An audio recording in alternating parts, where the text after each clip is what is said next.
Sir, ma'am. Ladies and gentlemen, firstly, thank you very much for taking time out of your busy schedules to devote some serious thinking about ethics and the role that it plays in military capability and our role in our democracy as part of a community of nations in a very complex and rapidly changing world. I just want to reflect on Dean's comment before about integrating ethicists and the military, and to point to the fact that it's been done before, and often the lessons of history are what I call those things that are hidden in plain sight. Two of the most successful counterinsurgencies are never talked about, and that is the reconstruction of Germany and Japan post-World War II.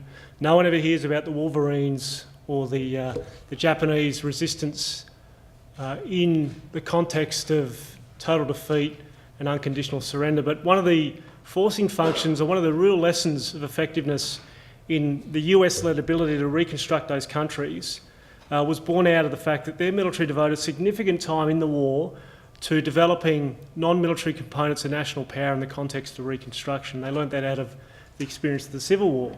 And thus the American School of Government was an institution that existed which brought in anthropologists, it brought in ethicists, it brought in nation builders to assist the military in what would be the longest part of any conflict, and that is the post-conflict reconstruction phase.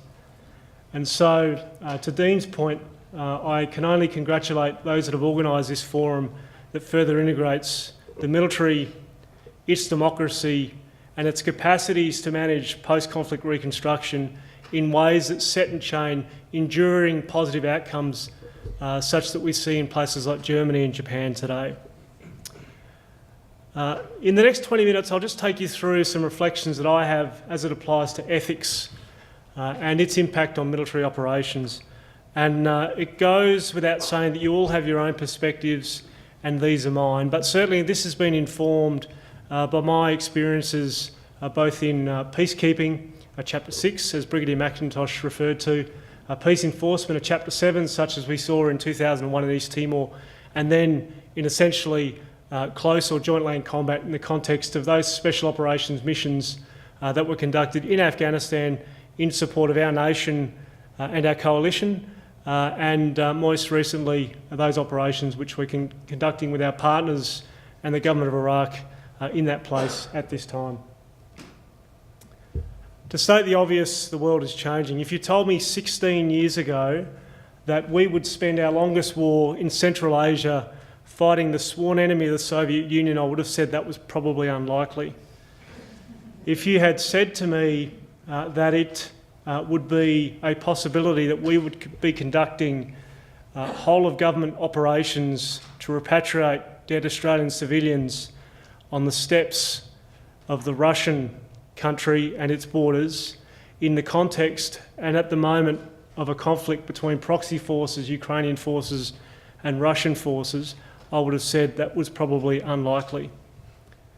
And of course, in the trauma of the experience post-2003 with the US-led invasion into Iraq and our participation in that, the political and democratic appetite for conducting military operations in that theatre, based on that experience from 2014 onwards, I would have said was probably not likely.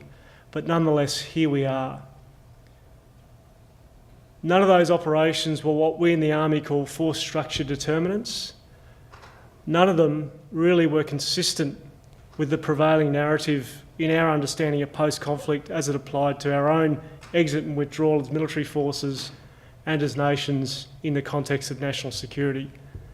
But having said all that, the application of military force, the commitment of blood and treasure, and really the projection of the Australian way of life and our values and ethics systems really were fundamental to us conducting effective operations in the context of those challenges.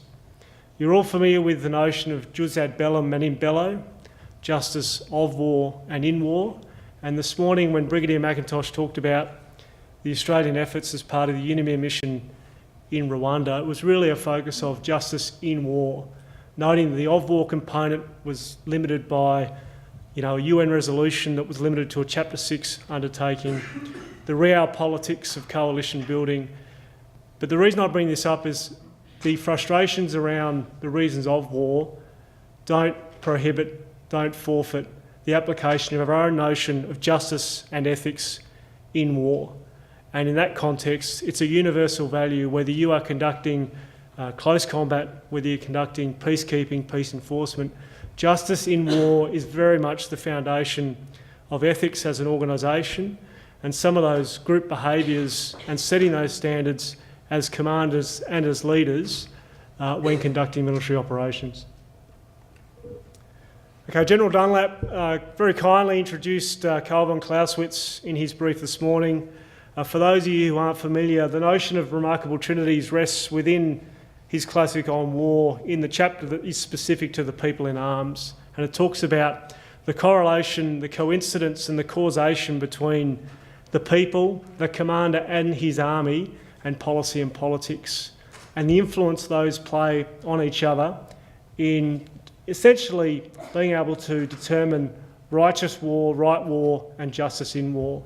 And I think, based on my experience, it's been very useful from a start point as a commander to contemplate ethics and morals in a way that seeks to understand systems that interact, that interplay, to give you context and application. And I'll just spend some time now talking about my understanding of how I apply ethics as a trinity in my leadership framework, which for me has been successful. And I'll start up the top with context.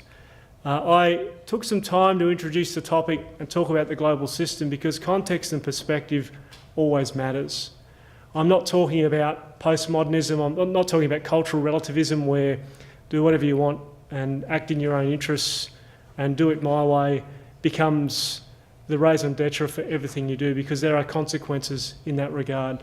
When I talk about context, I talk about the situation, I talk about things such as fatigue, I talk about time, the temporal priorities of making decisions quickly, I talk about the kind of adversary you're operating against, I'm talking about the spirit in which you're conducting the operation, issues such as logistics, and all those frameworks that do affect your schema and your ability to understand the situation at a point in time, in place, and how that may affect your decision making or the behaviour of your group.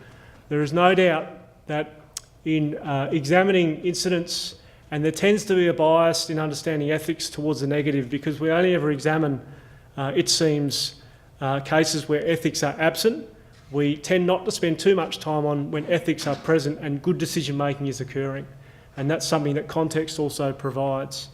And in that way, it is the situation that must be applied when seeking to understand the reasons for decisions and the applications of ethics in terms of what is right and what is righteous and the interplay in between the two. The next is belief systems. And I'm talking about, in this context, firstly, your own organisation and yourself. You know, Aristotle said, all men seek happiness. And I think that is true. And in the context of self-interest and understanding that, when you think about people all over the world, regardless of culture, regardless of motivation, and noting that happiness is a subjective term, it is right to define self-interest as being defined by a pursuit towards an outcome that is satisfactory to your interests, described as happiness by Aristotle. To that end, there are belief systems that allow people to understand how to drive towards that. If you are Christian, you believe in conformance and to the love of God, to the word of Jesus, to allow your transformance into heaven. Jesus is an Aramaic Greek name that essentially means salvation or to save. That's your belief system.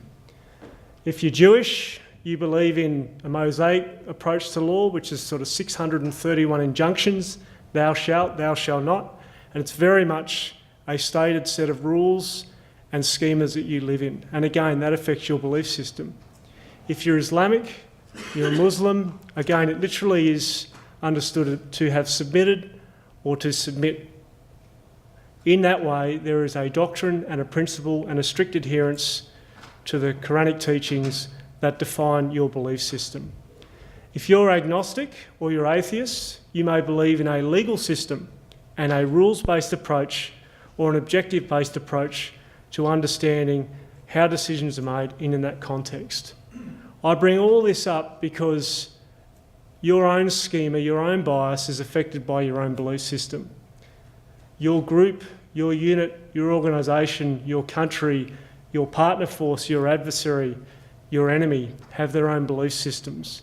And their own applications of ethics and decision making is invariably affected by the position from which they arrive at what is good and what is bad. And those are both highly subjective and need to be understood in that context. The last point is heuristics. And heuristics are what I describe as a protective factor. They're those things that allow you to arrive at conclusions quickly without having to be faced with, at times, the overwhelming challenge of processing lots of information to arrive at an outcome. They're your best friend, but they're also your worst enemy. Other terms for heuristics include things like the rule of thumb, common sense, and those sort of pattern recognitions that allow you to make decisions, noting that you run the risk of defaulting into a paradigm which could see you apply the wrong circumstance. As I think I said before, causation, coincidence and correlation are all different, and they're not necessarily right in the context of your own decision making. How you manage heuristics in the military, we do it through planning and through collaboration. But again, there are situations when conducting things like the military appreciation where, due to time or other pressures, we need to default to patterns in order to deviate ourselves quickly towards an outcome.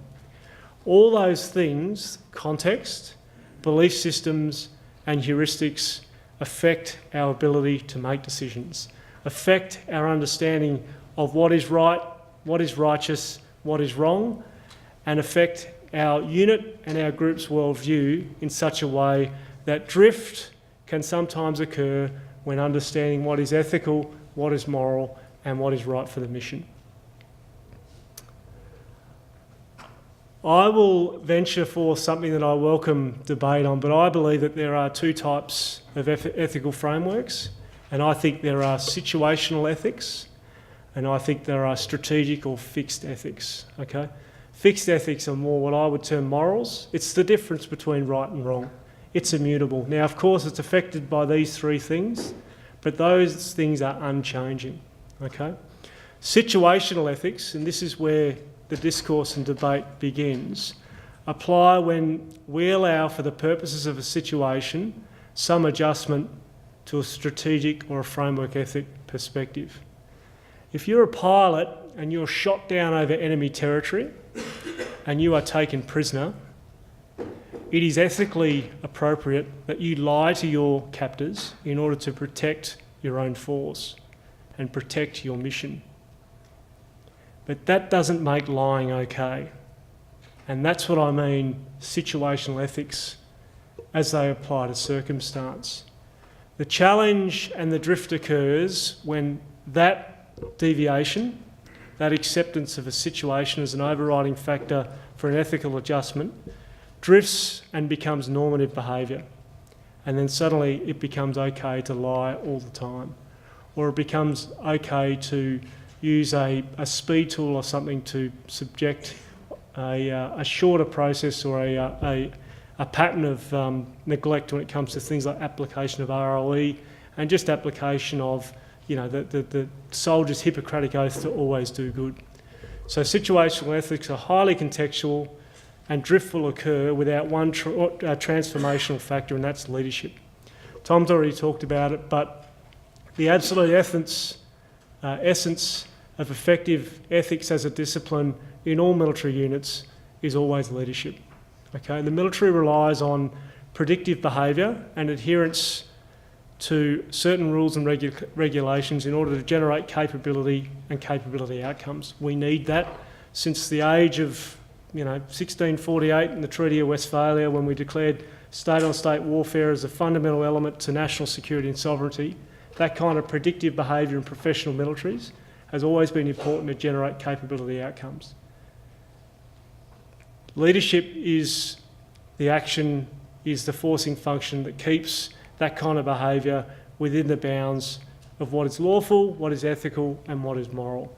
And again, it doesn't take me to tell you that the leadership absence, the leadership deficiency, the leadership failures that have occurred have been exemplified through the situations such as we found at Abu Ghraib and that we found at My Lai and that we found in other examples of atrocities and so forth throughout the history of warfare.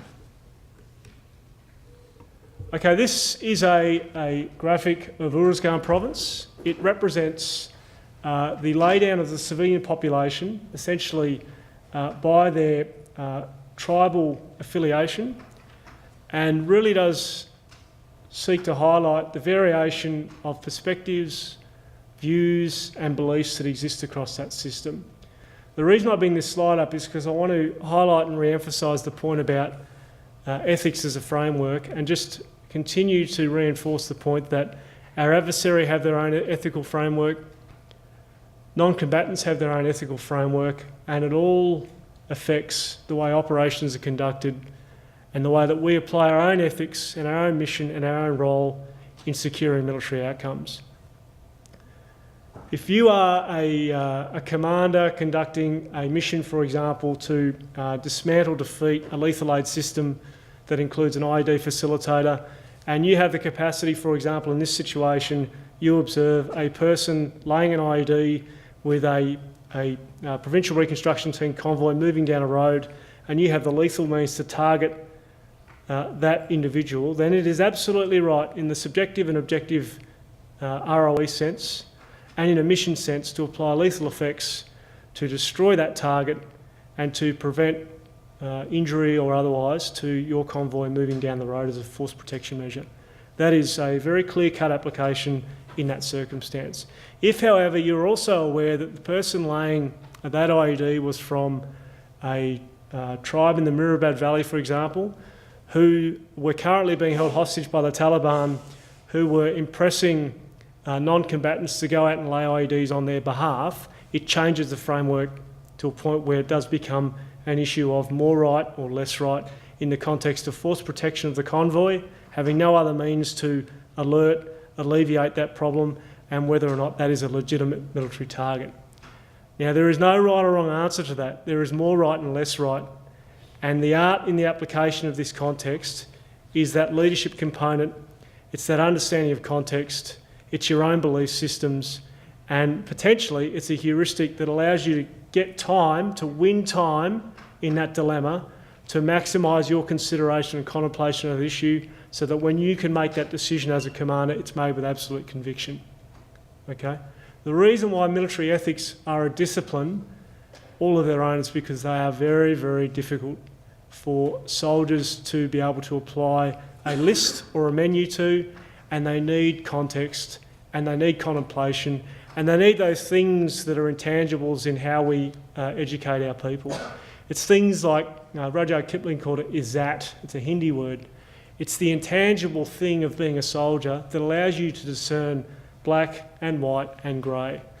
It's not something you learn as part of a curriculum, it comes from experience. It's the reason why you can't apply out of the Sydney Morning Herald to be the Forces Commander, for example.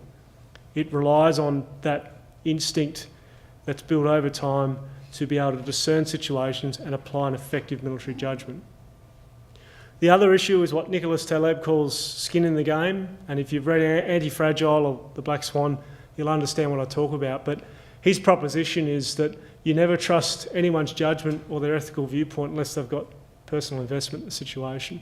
Because again, there are plenty of armchair athletes out there, what do they call them, quarterback generals or what have you, but they will always have the ability to discern the divine answer, particularly when they have no investment in the problem itself. So that education piece, that understanding that people who are wholly invested in these situations have a perspective that means they're going to live with the consequences of their decisions for better or for worse, and therefore it's incumbent on them to be given the best opportunity to understand the military capability, to apply it in a context, to reaffirm their own belief systems and generate secure and ethical outcomes. Just some quick observations, and this is certainly things that I have spent a lot of time thinking about. As I said, strategic ethics and frameworks, you find them in ROE, you find them in the rule of law, you find them in military justice. To some degree they're unchanging, but there is a situational cause where ethics do have to adjust based on the circumstance. You cannot come up with a systemic approach to managing situational ethics. You can't systemise it because it's always different. It's that thing that doesn't fit neatly, that sits astride a problem set that you have to solve based on context, your heuristics and your belief systems. And it exists somewhere in that trinity where some area is more right and some area is less right. Ethical drift and the sole resistant forces to that is positive leadership. To some degree in the training space, it's supported by professional military education. Again, Clausewitz talks about discourse, dialectic and reenactment in his book, and it's about training people for predictive behaviour so that when you either adhere to that or you depart from that, you understand why. It's that is that, again, to give people a belief system and a baseline so they understand the cause and consequences of the decision. And it, again, emphasises that justice in war notion of how we apply military force in a democracy as part of a progressive Western society. Moral principles, I think I've emphasised this, they are an advisor without a veto power because morals can be subjective. As I talked about, we've got an adversary framework, you've got a non-combatant framework, you've got your own personal framework, and then you've got your military framework.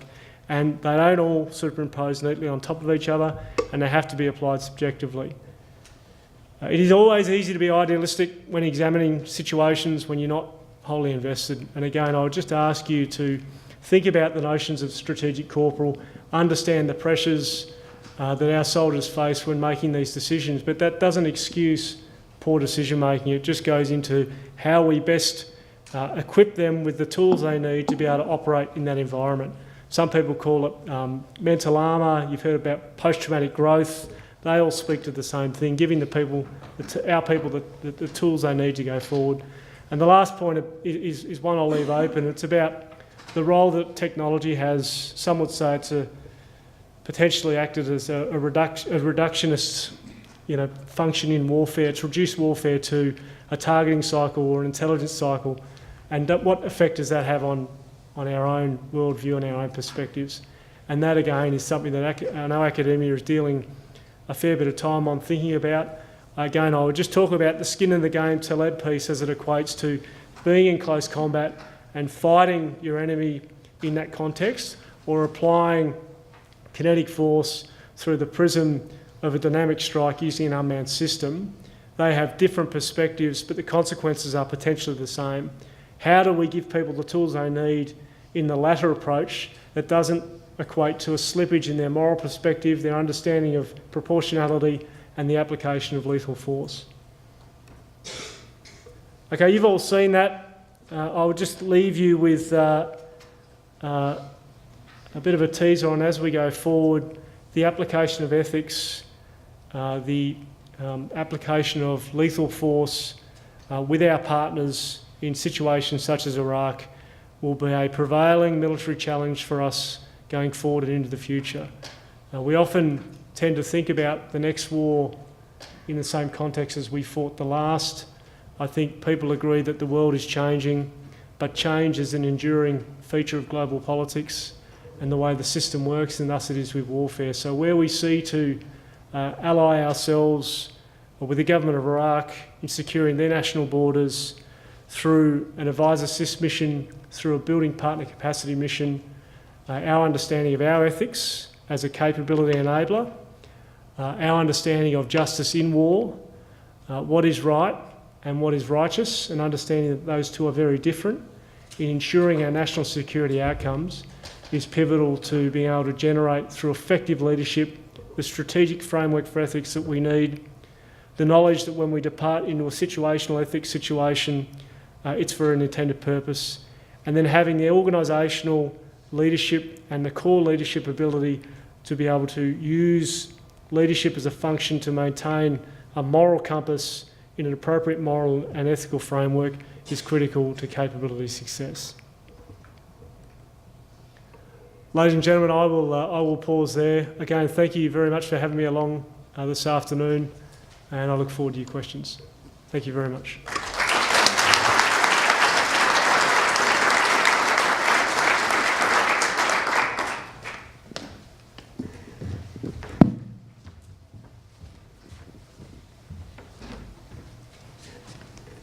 So is it your view that most people in the ADF are less attentive to or less able to deal with questions of going to war. It's more how they're to do it when they're there that's excited most of their attention. To some degree, Tom, I mean, let's not, and you're not for a moment, we won't insult the intelligence of our professionals in our military. I think the justice of war component is very much front of mind when we think about our participation as a democracy in some of these contemporary conflicts as a coalition. So when we think about Iraq, for example, in the first instance, we are supporting the government of Iraq. It is a bilateral decision between us, Australia and Iraq in that context, albeit we're part of a coalition where our operations are having an effect on the broader Middle East. That framework, the cause and effect, the notion that the conflict extends all the way back to 632 AD in the Battle of Karbala is important to understanding the justice of the war, okay? But really putting that to one side and understanding that the application of that at a nation-state level, soldiers and their justice in war remains a prevailing obligation on their part, regardless of their view of the righteousness of the conflict that they're in. Because that's the role of professional militaries, to act on behalf of their elected governments in the context of national security. So it's not to excuse or to any way detract from an examination of justice of war, but I think as professional soldiers, justice in war is an enduring obligation on our part, regardless of the conflict to which we participate. Yeah, thanks for the talk, Ian. Shannon Ford. Just going back to one of the points you made about I can't quite remember the details, but you were talking about targeting an individual who was from one region was okay, but from another region was bad, or you're more reluctant to target them. Two questions. One, what's the difference, right? So why are you more restrained in one case and not the other? And would you hold the same view if they were both wearing the same uniform? It's, again, I mean, the application of ROE is, there's a test, and it's a balance of probability test. There's two components, okay? There's balance of probability and beyond reasonable doubt, and that's the subjective objective application of rules of engagement. The ethical challenge in the example that I gave you is that given the knowledge that that person who by act is a belligerent, understanding the circumstances that put them in that place changes the perspective on whether or not it's appropriate to target them. And again, it's not a question of right or wrong. It's more right and less right, because it's right to protect the convoy.